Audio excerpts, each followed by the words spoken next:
Okay. Hi, Radioheads. You know this is L Man. I'm here with Frank Destefano. Maybe I'm saying his name wrong. I hope not. But I'm here with his two books. And not only am I here with his books, but I'm here with him. So if you're watching the video, it's probably going to be a little interesting. So Frank, thank you and welcome. We've never met before, but I have listened to a few interviews of yours today, and they were quite interesting. Thank you. Thank you.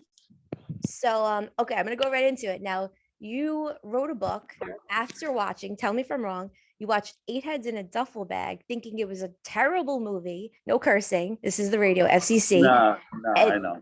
and you basically thought, okay, I could do that.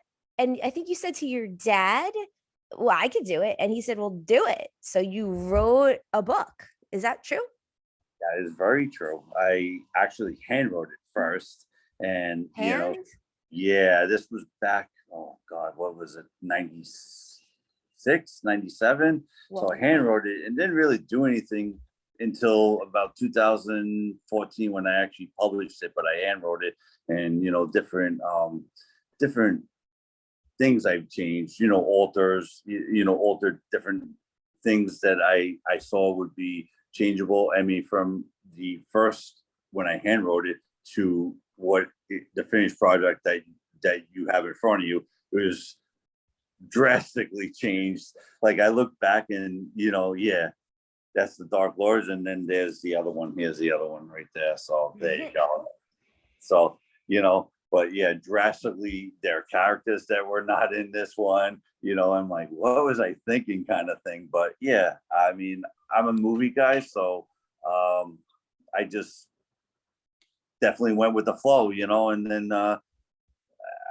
that's what I had to do. Yeah, I had to make significant changes for things to make a lot of sense, which it didn't. Okay, so I could be a little bossy. I'll turn 38 on Friday, and I'm getting a little bossier the older I get because the more experience I see people messing up, and I don't want to see the same different people making the same mistakes. Now, I've said to I said to someone I was making a podcast with, he has all these notes handwritten, a whole stack, and I said, stop with the handwritten notes, because let's say there's a fire or a flood or you lose them, now that's it. But if you put them on OneDrive, Microsoft Word, or another program, they're up to a cloud. And even if you lose all your devices and the earth disappears, they're still in a cloud somewhere. And I'm going to name him Esteban. He said this online. This is not breaching confidentiality. He wrote a movie script, and apparently one of the characters is based on me, so I'm a little invested narcissistically, I guess. And also he's a nice guy and I like who he's writing for. And he lost his notebook and it was all handwritten, and I said, I always preach about this, like, so my question for you is, writing another book again, would you ever write a book or a handwritten again? Would you do this again? No, because I'm not exactly the most skilled person, and I do have a little thing that I will tell you. So way back when we used to use USBs, I had written a follow-up to the second one, like a really long manuscript, and I broke the USB. Your audio is getting really choppy, so whatever you're doing, try not to move around. Okay. It sounds like you're at the beach. Okay. So I broke this USB that had a 90,000 word manuscript on it, and oh my God, I think I had like 4 heart attacks. Whoa. Was it backed up anywhere? I do have it, but it is long because I mean it's probably these two books combined, and it's just very long. I haven't got it edited, but it was just, oh my God, it was just it was like the most disheartening feeling when you lose that much and you put so much effort into writing and developing, and oh, this would be a great idea, and then it's like almost like your heart just sinks to your ankle and stuff like that. Yeah. And then thank you for Geek Squad, they actually fixed it, but it cost a lot. Good. Okay, the whole time you were talking, I was holding my breath because I was nervous. So I'm going to go back to this Eight Heads in a Duffel Bag. You watch the movie and you're like, oh, I could do it. So me, I have a health guidebook. I still am writing more pages, but part of the reason I have it is because I'd say around the age of 27, 28, 29, 30, I was exposed to all these writers and producers. And one book, I'm not going to name the author, this person was so proud of their book. And there was a lot of great information, but there was spelling errors on almost every other page. And I was like, wait a second, if this person's doing a book tour and there's spelling errors, why am I getting so nervous? Just write your damn book. And with producers, I've seen so many idiot producers. I mean, one guy I saw getting in a fight with his hands around someone's neck and he's bragging about being this big producer. So I'm like, okay, if this guy is a producer, I think I can produce. So are there any other people, things that you saw where you're like, oh God, this moron can do it. Why am I not doing it? Yeah, well, that's pretty much why, this was all before Marvel and DC really, flooded the market, right? Like I saw that movie and I wasn't like, oh, I could write something better. And then, like you said, my dad said that, and he's like, oh, why don't you? So I kind of got a kick in the butt. I'm like, I started writing it. I'm like, this is terrible. Listen, I don't know anybody in the movie industry or anything like that, right? But I'm like, there's got to be something better. And then, like, even though this Marvel and DC is all out there, I just feel like it floods the market. Like, people want new ideas. They don't want same Marvel and DC. Now you're going to get your percentage of people that want to see that, want to see the continuations of the DC universe and, the Marvels and continuous stories, but something new, something different, something fresh. And, this is why I came up with this guy. And, it's something that, you walk in a bookstore, if you see it at a fair, like when I do the fairs, I have like a 8-foot stretching poster of this guy of the cover of the book. And you walking by and I don't look at people. I look at people's eyes. Oh, And okay. you start seeing their eyes wander, right? And I just did Connecticut about a month ago in Mohegan Sun. And I did extremely, a lot of people just stopped and be like, oh, I'm interested, interested. And that was the best fair I've ever done, Oh, so nice. so sometimes, I need a kick in my butt from, my fiance is like, oh, sometimes, as someone that wants to get it into a Barnes and Nobles or whatnot, you get frustrated and be like, man, why can't this be in the Barnes and Nobles? Why can't this be front and center stage for, the millions and millions of people in this country and others, just be like, oh, let it be out there. But, there's one person like me, and there's probably thousands and millions of other writers that are exactly like me, trying to do the exactly same thing. Well, I mean, there's a lot of similarities between humans, and you could do that Fight Club line. You're not a special snowflake, or Yeah, of we're all course. really different, and maybe God and nature, someone put us here for a reason, and you have something special that nobody else has. I don't know. I entertain both theories, Oh, I but do too. yeah. But I'm gonna jump to one thing you said in a different interview. Now, you mentioned that you were really inspired by Steven Seagal. Now, in college, I'll be 38 soon. I tried to change my name to Steven Seagal on Facebook 30, 40 times. It never took. I tried. I kept trying and trying and trying and trying and trying and trying on my floor at American University. I don't know. I mean, this is what you do. So, what about him inspires you? Well, I used to be a big Steven Seagal fan, so I used to watch his martial arts, Hard to Kill was probably one of my favorite ones, and Out for Justice and, you know, Under Siege. Who can forget Under Siege, right? But like all those movies with the martial arts, like I was always entertained by those, you Okay. know, and, you know, and Eight Heads in a Duffel Bag, I was, who wasn't into any mafia movies and stuff like that. And, like my diverse is really like I could sit there and watch, Pirates of the Caribbean, and just maybe just because I was always a big movie person, Mhm. so I probably watched thousands and thousands of movies over, my life, and you know, just different parts of different movies just seem to reach out, So I was always big with the martial art movies, and I'm like, oh, this would be a great idea, why not pair? All right, and I get a lot of horror. I'm a big Friday the 13th fan. Love Friday Okay. the 13th. Right. So I'm like, so my thinking was when I put this book together, I want some martial arts. Okay, so I got that with the feudal Japan and stuff like Mhm, that. mhm. And I wanted a character that'll stand out, right? Friday, Jason, Michael, those guys stand out among other characters, right? That Right. are in film industry. So what can I do to make it? And then finding an artist that would be able to see my vision. And I did. I Mhm. I found her in a Facebook group, and she's done just that. And my vision, whatever, whenever I need pictures of stuff. And it's weird because a lot of people could come up with ideas. I have to see a picture. So I have to see What's this artist name? Oh man, she's not in this country, but she's in Bulgaria. Her name is Vanessa Garvaka. I'm Okay. saying that right. You know, Okay. How do you spell her last name? I think it's on the back of the book. Let's see. Yeah, flip the book. It's on the back. Okay, Vanessa, Garkova. Very Yeah, interesting what? artwork. So you could look her up. Now, Yeah. I'm gonna skip to the next question. So, what's the weirdest comment or question you've received about your work? I really haven't experienced too many weird questions. You Except know, today. yeah, okay. Listen, being you put yourself out there, so you're going to be subject to criticism Mhm. and you know people making odd comments. What all I could say is with that, I haven't really got too many, but Okay. you gotta expect the unexpected.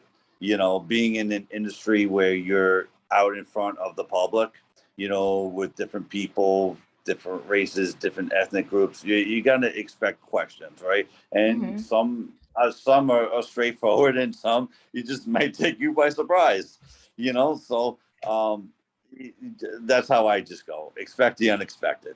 So speaking of the public, cancel culture, I mean, it's just a rampant thing. It's nuts. What are some of your thoughts on cancel culture? And are you worried about being canceled? Is this something you think No, about? no, I not didn't at think so. all. I don't think you don't seem very controversial, right? No, a lot of my book, I mean, there's nothing controversial about a martial arts person just going on a tear and just killing everybody, Yeah, no, it's actually But helpful. It's a good thing. yeah, what it does with a lot of writers, and depending upon politics and things like that, it makes you wary about writing about that type of thing. Yeah. Like Yeah. get nervous about putting certain things in books that where maybe 10 or 15 years ago you would. Mm, Now it's double think about what type of topic that you're going to write about, what kind of scenarios. So it questions a writer, when he comes up with ideas, what to write in a book. But if mhm. he has that thought and be like, hey, let me brush that aside. Let me throw that thought out the window, or just not even think about it. You Right. know, like a writer like me that would maybe potentially think of something like that, right? You second guess it, where other writers that have been more dominating for the last 30 to 40 years wouldn't even think about, that. So, Hmm. so, but like newer writers, I think you definitely second guess yourself. Mm. I mean, I always second guess myself, but very recently I performed stand up.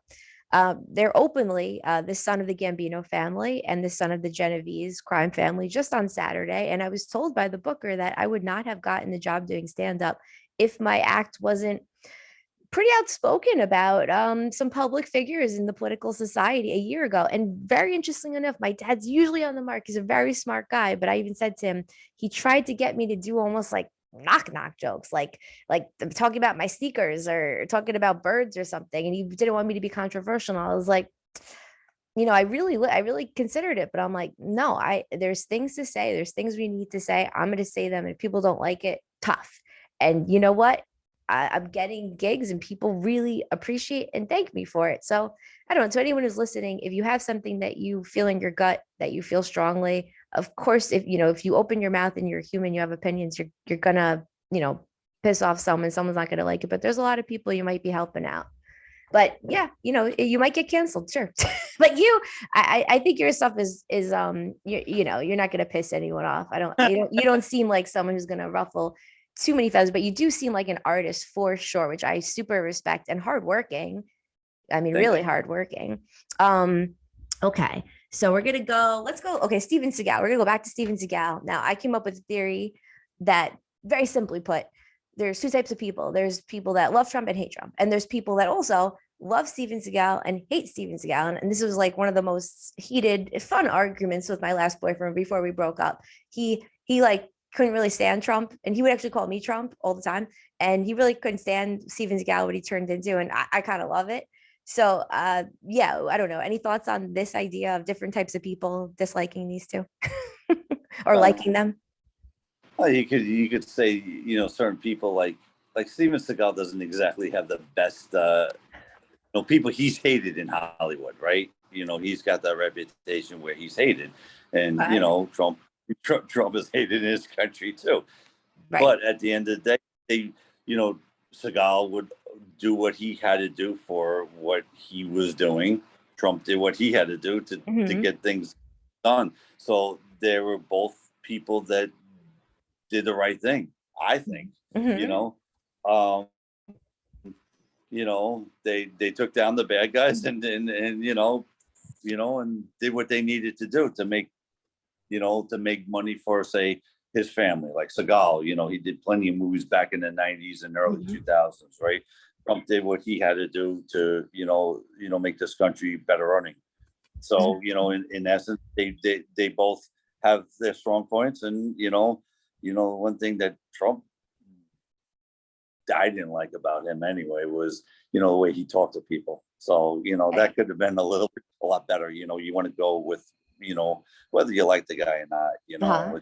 there's a lot of haters and there's not a lot of haters, right? Hmm. But he didn't really talk to people nicely. I have to say, always respect people, no matter if Yeah. you don't like them doing their job or not. And, don't be bully, you know, you Yes, know, yes, yes. I was actually one of my last texts of the day. Basically, I will never. I'm gonna not negotiate who I am. But I try to always be respectful, and sometimes just me being me, someone's not gonna like it. I think someone might not have liked it very much yesterday, but I was very respectful. So as long as you're respectful, you can't help it the way someone's like. So my last question for you, I think my last question before we wrap up is I try to make every action I take have a why. Why am I doing this? It's not just tsunami of a tsunami in your book, the way the book starts off, of action. Is are there things that you hope that the reader gets from your book? Is there an experience or information you want them to have?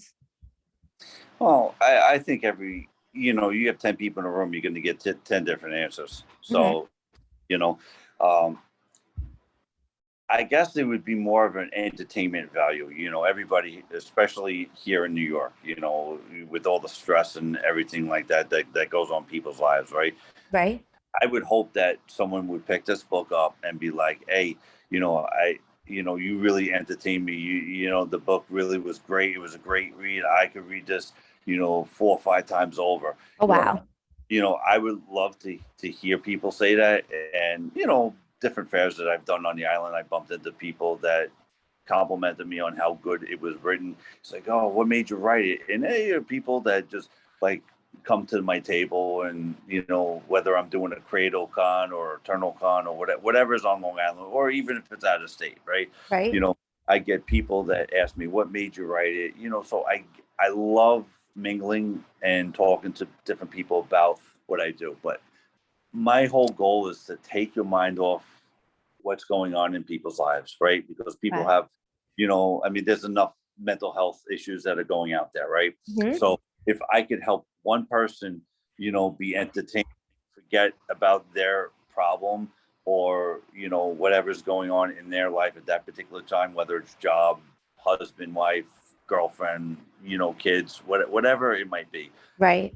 I did my job for that one person. Doesn't matter if it's, and they contact me or just say, like, I loved your book, anymore, like, my job is an entertainer. Okay. Yeah, I'm still someone that writes and enjoys writing, enjoys talking to people. But if I could talk to, like, I had one person that was just had a boatload of, issues at one of the cons I did. And I sat there and I talked to him, and Oh, it's nice. really depressed about so many different things. And then like I felt bad for him. So I gave him the 2 books. Yeah. Oh, Charge for him because you know what, that one time that could possibly talk to someone yeah. about their life and them opening up, and then you just know that that someone has significant issues that are bugging them. Listen, are we all perfect? No. Do we all have issues? Yeah, I'm sure we do. Everyone. But be able to be a human being, not I don't if I that this book ever blows up, I do not want to ever be looked at as a superstar, because my reach to other people is going to be how I could help them and entertain them reading the book, because I think that's then it being a human being than a writer that's trying to make money, you know. I love that. Yeah, no, it's really touching. It's And really important. You never know who you're going to touch. no, and don't. And you deal with hundreds or thousands of people walking in the door. You just don't know what Mhm. people are bugging, or something that they need to be entertained. Entertainment is supposed to be entertainment, and just whether it's a book, listen to music, or Mhm. something. I think those things are extremely important in someone's life. You Yeah, know, you reaching out, listening to someone, and not brushing them away from something. You right. never you never know how You you could. never know. You never know brushing someone away. That's, maybe you're the last person to brush them off and they say, forget it. I would say this will be my final thought to wrap up, really. And we're going to get your socials. It's so important. It's really special. And I really love that you sat down with this person, because you never know, maybe there's no one else. And I remember there's one day, uh, over 10 years ago, probably 12 years ago or so.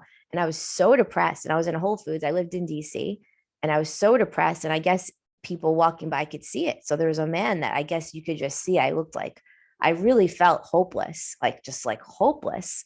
And he walked up, and I think he just asked me if I was okay. And just the fact that there was someone that seemed like sweet, that cared and asked if I was okay, the rest of my day was like, I just had a little more hope restored in humanity. And I was like, you know what? Yeah, Yeah. I agree, and I think that's important.